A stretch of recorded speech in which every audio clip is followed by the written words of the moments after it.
L'année 27 avant Jésus-Christ a été l'avènement de l'âge de l'Empire romain.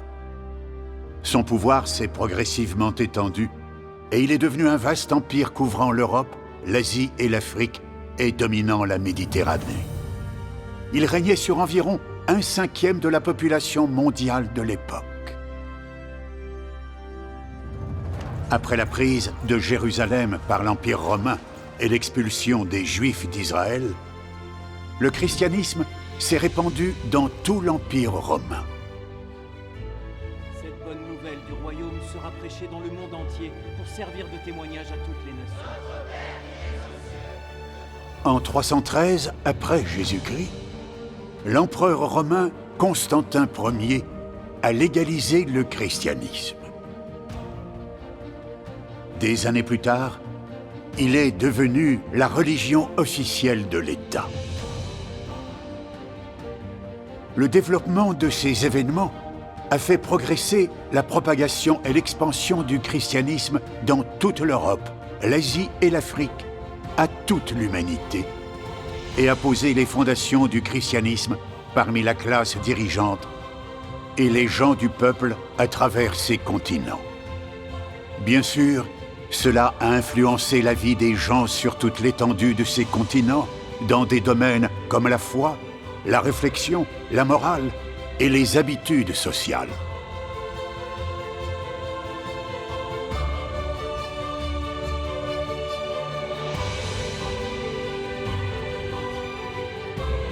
Il a également influencé les idéologies et les carrières politiques de plusieurs générations de gouvernants.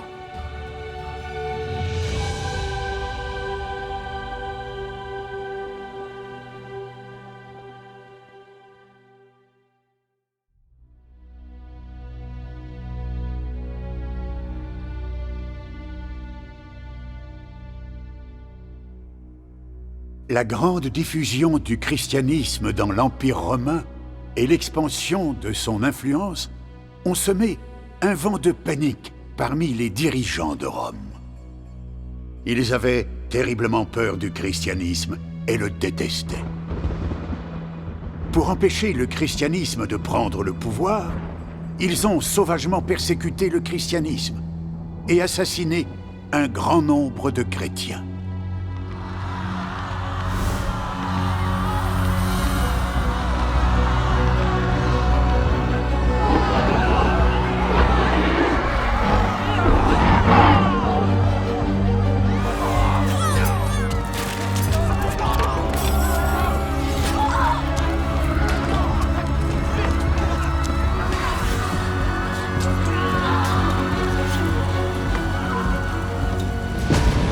Ces mesures ont entraîné des catastrophes naturelles, des conflits internes et des incursions extérieures dans l'Empire romain, ainsi qu'un certain nombre d'épidémies. Il y a eu plusieurs flambées d'épidémies. Les plus courtes ont duré quelques décennies et les plus longues ont duré plus d'1 siècle. Il en a résulté une forte baisse de la population de l'Empire. L'ancien Empire romain, autrefois puissant, était en déclin.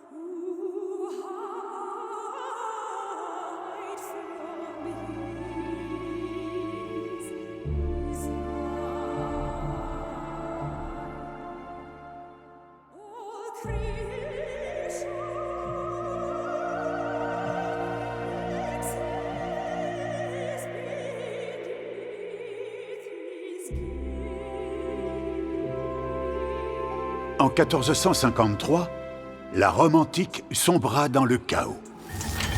Constantinople tomba aux mains de l'Empire ottoman. Ainsi fut clos le chapitre de l'histoire glorieuse de l'Empire romain.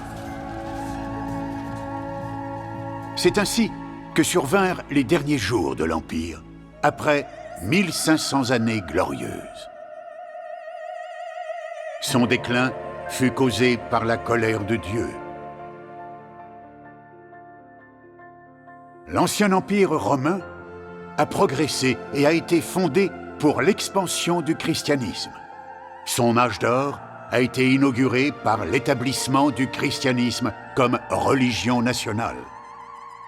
La persécution des chrétiens a provoqué sa destruction.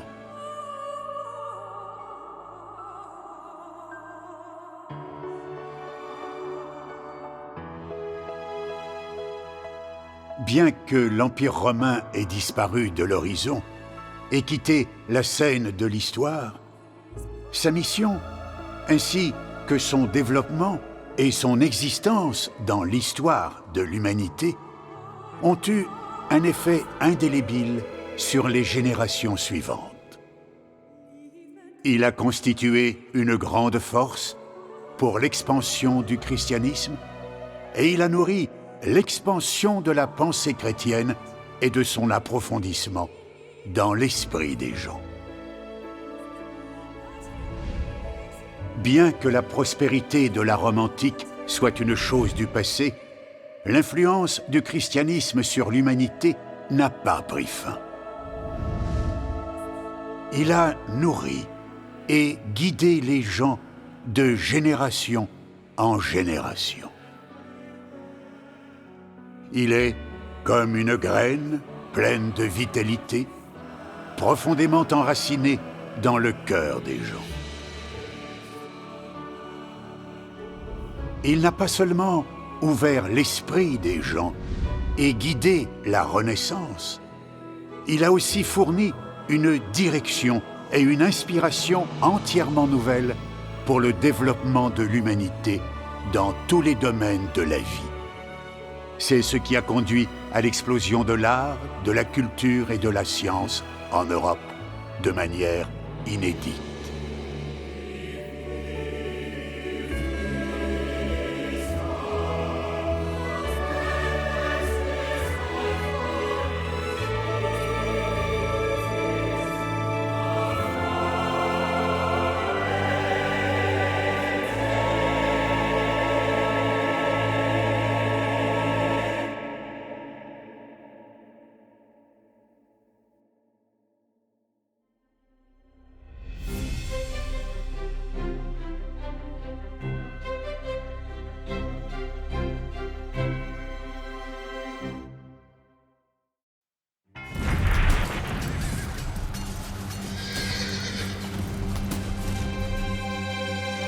Au XVIIe siècle, la victoire de la révolution bourgeoise en Angleterre a conduit à l'adoption de la Déclaration des droits, à l'établissement du principe de la suprématie du Parlement sur la monarchie et à la facilitation de l'établissement de la monarchie constitutionnelle.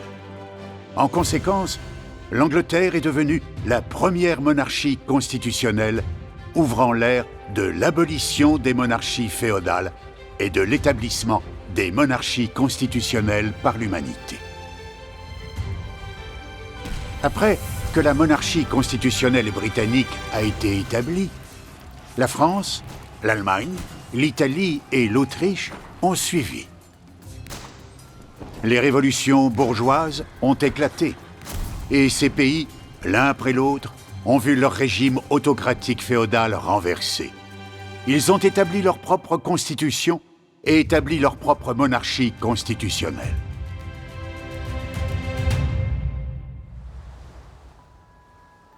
L'industrie et le commerce britanniques ont prospéré après l'ouverture de la nouvelle route maritime, promouvant le développement du capitalisme au Royaume-Uni et la création d'une demande importante de ressources. Alors que le Royaume-Uni développait son commerce extérieur, il a aussi progressivement élargi l'étendue de ses pillages coloniaux et l'expansion de ses colonies. Certaines nations et certaines régions d'Europe, d'Afrique, d'Asie, d'Amérique du Nord, d'Amérique du Sud, d'Océanie et d'Antarctique ainsi que dans le Pacifique, l'Atlantique, l'océan Indien, l'océan Antarctique et l'océan Arctique, toutes sont devenues des colonies britanniques les unes après les autres.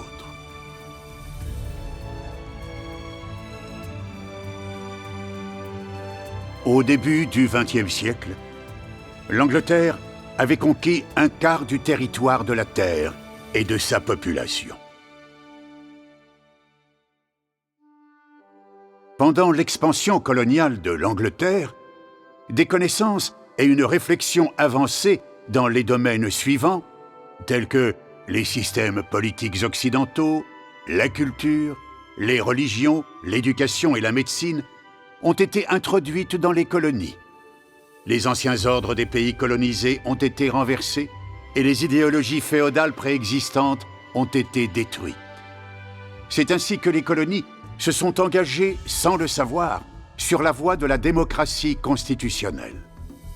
La situation des sociétés rigides, stagnantes, fermées et arriérées des colonies a ainsi connu un tournant, leur insufflant ainsi une nouvelle vie.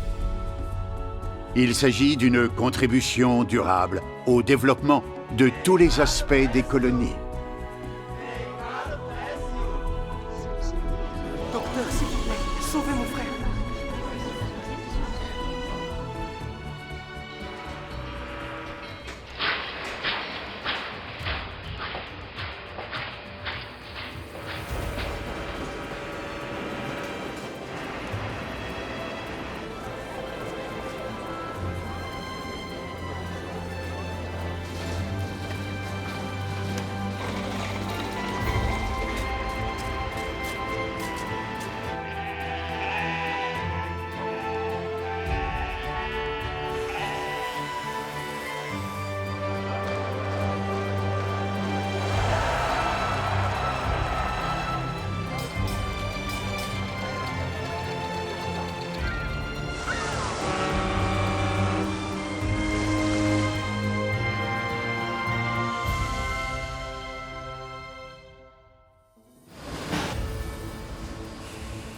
Dans les années 1870, avec la promotion, la popularisation, le développement de l'industrialisation et l'abrogation des systèmes autocratiques féodaux dans tous les pays du monde, l'Angleterre a progressivement perdu sa position dominante dans l'industrie mondiale. Et après les 2 guerres mondiales, ces colonies ont, une par une, accédé à l'indépendance. L'Angleterre se dirigeait vers le déclin, achevant sa mission dans l'histoire.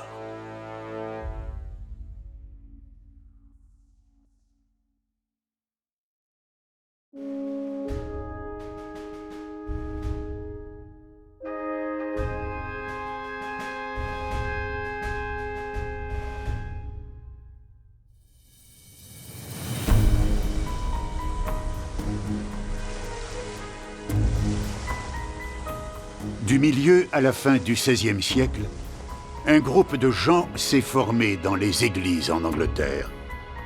Ils se sont opposés à l'oppression du clergé, ainsi qu'au formalisme dans l'Église. Ils cherchaient un credo religieux pur et une vie pieuse, une Église sainte et une nation libre. On les appelait les Puritains.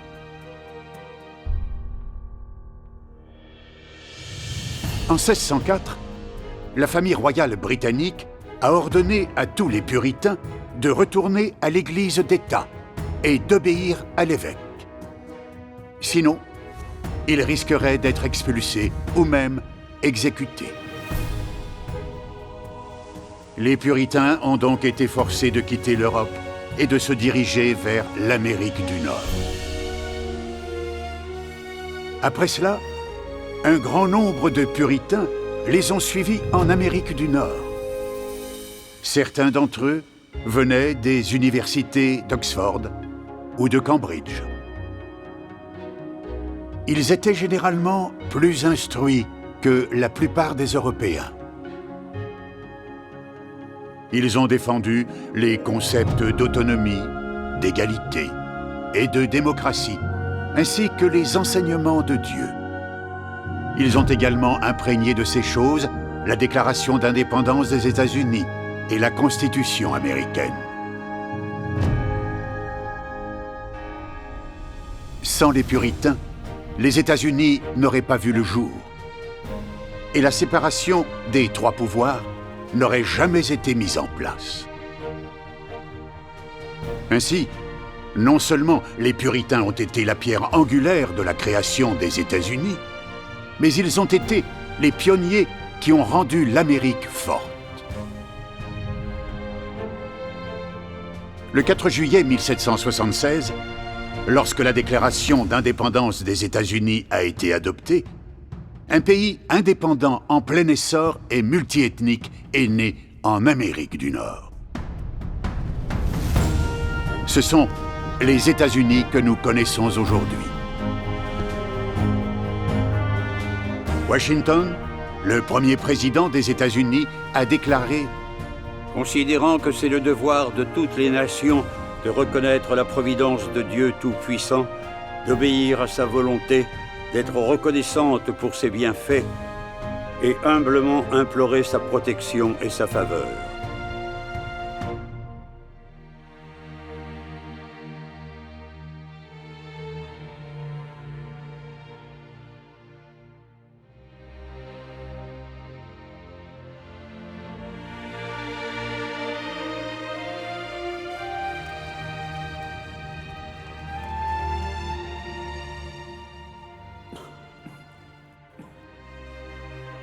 Seigneur, prends pitié de ton enfant. Guéris-le.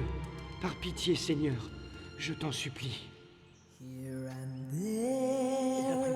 C'est ça qu'on devrait porter. Et en laissant de la terre entre chaque repas.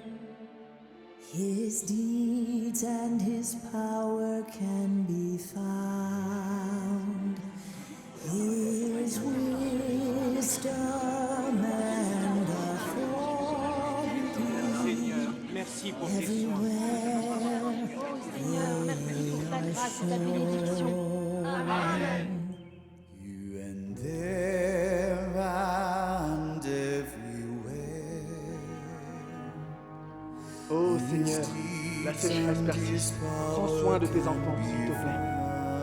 S'il te plaît, fais pleuvoir sur la terre et arrose les cultures desséchées. Seigneur, And authority everywhere. grâce à mon Seigneur, il pleut. Alléluia, gloire à mon Seigneur. All the laws and all the rules and Ô Seigneur, tu es notre refuge. Permets-nous de nous reposer dans tes bras. Seigneur, s'il te plaît, sois avec nous.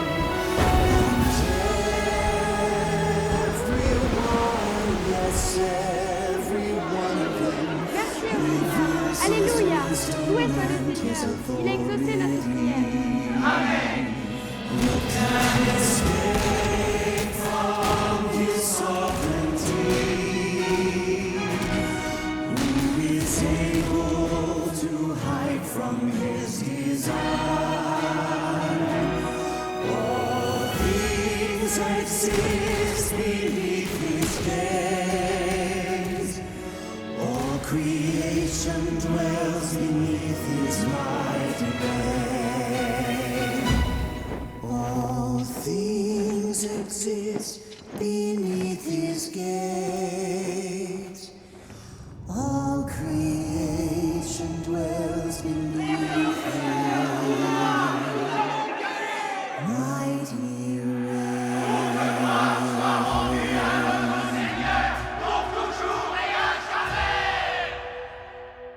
Après la guerre de sécession, l'économie américaine s'est développée rapidement. En 1894, les États-Unis sont devenus le pays ayant la plus grande production industrielle brute au monde. La prospérité économique des États-Unis a suivi le déclenchement de la Première Guerre mondiale. Après la guerre, les États-Unis, un pays débiteur de 6 milliards de dollars américains, sont devenus un pays créancier de plus de 10 milliards de dollars. C'était la nation la plus prospère de la planète. Après la Seconde Guerre mondiale, la force militaire de l'Amérique a continué à croître. Et elle a établi plus de 5000 bases militaires dans le monde entier.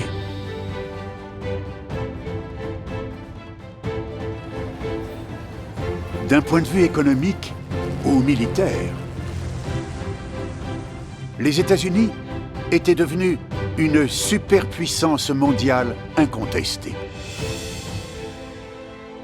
Ainsi s'est établie leur position politique dans le monde.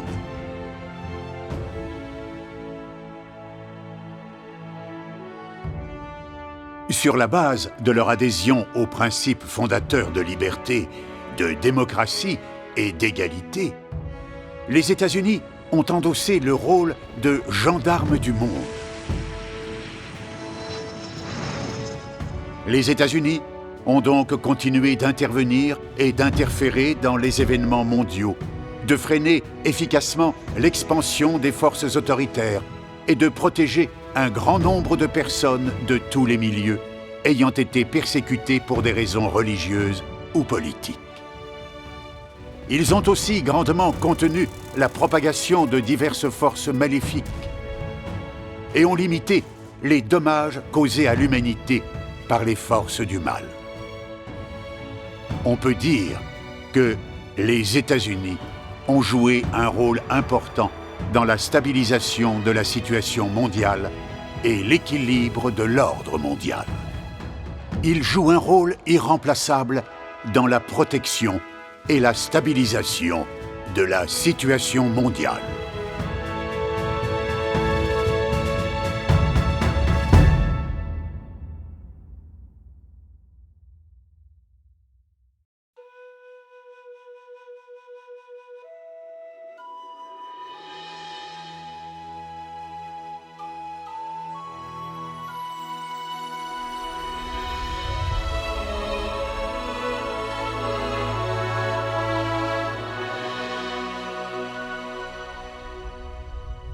Humankind exists and dies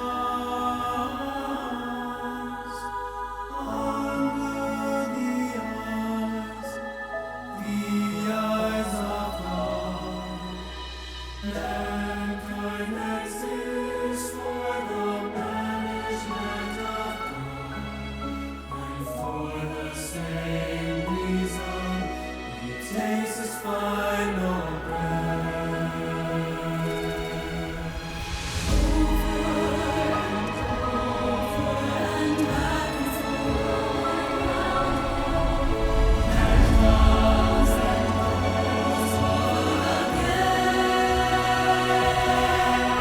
Moïse.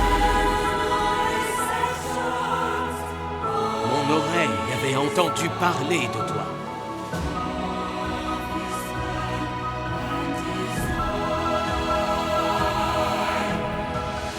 Ne craignez rien, restez en place.